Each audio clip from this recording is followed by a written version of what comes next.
Bonjour à tous. Je vais profiter de cette fin de session de pêche flotte tube pour faire un peu un point sur les palmes. Pourquoi les palmes? Parce que je vois toujours des gens qui se posent la question quel type de palme je dois utiliser pour mon flotte tube.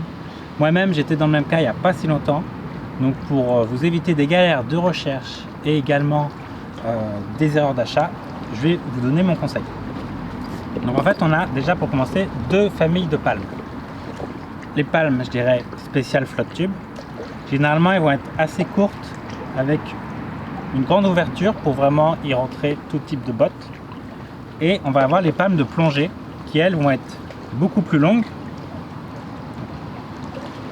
et avec une ouverture par contre plus étroite.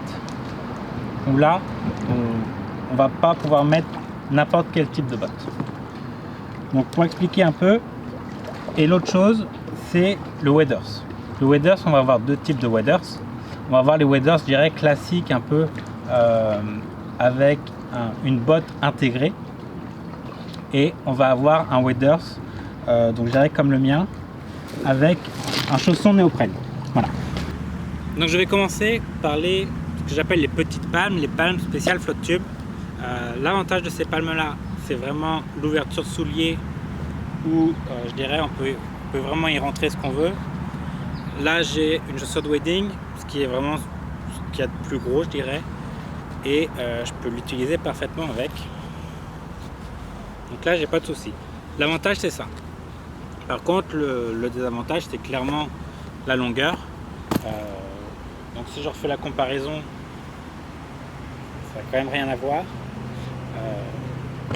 Et en termes de, je dirais, de puissance, vous allez être vraiment limité. C'est bien pour dépanner de temps en temps sur des petits lacs, des petites marges, je dirais, c'est pratique. Mais franchement, moi je l'oublie. Voilà, je vous conseille, oubliez ça. Passez directement sur la palme de plongée.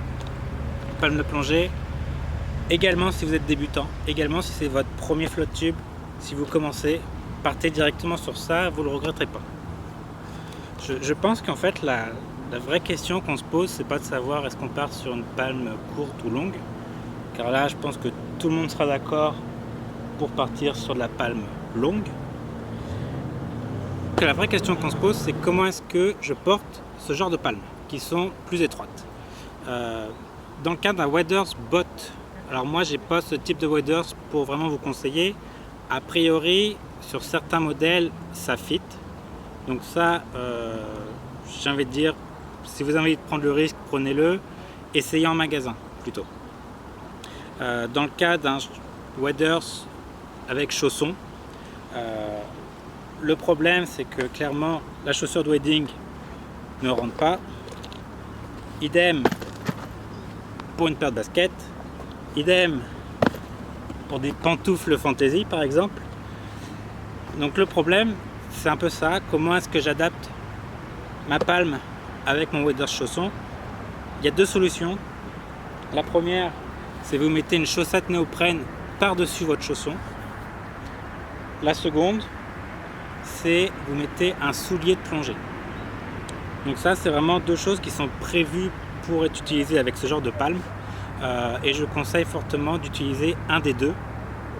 L'avantage du soulier c'est qu'on a quand même quelque chose de dur si on a beaucoup de marche à faire. Mais voilà, clairement je conseille de mettre une surcouche dessus son chausson du waders, rien que pour protéger vraiment le chausson. Voilà. Autre chose, j'en parle pas parce que pareil je n'ai pas de quoi le tester. Il y a quelques fabricants qui font un hybride, je dirais grande ouverture pour des bottes avec longueur de palme.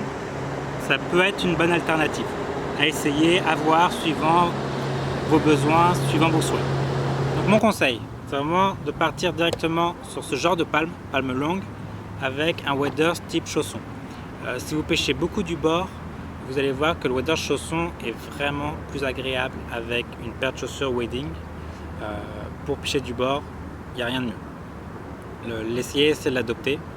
Si par hasard, au niveau des palmes, ce qui vous rebute un peu, c'est une question de budget, je peux vous conseiller d'aller chercher peut-être sur de l'occasion ou sur différents sites internet, des fois on tombe sur du déstockage ou autre et la différence peut vraiment ne pas être élevée par rapport au confort que vous allez avoir avec ça.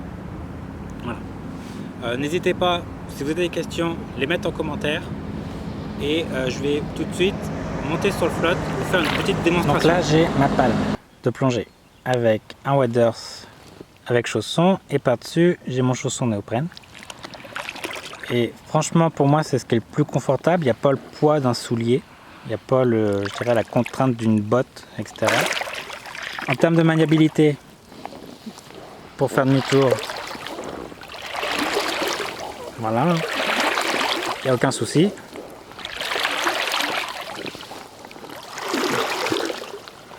Et en termes de vitesse, si je prends un repère avec par exemple la végétation, bon bah ça avance quand même bien.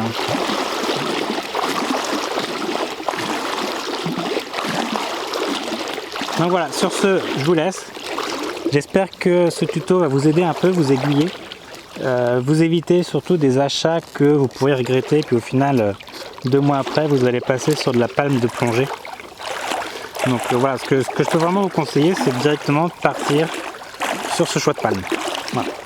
Donc je vous remercie, ciao!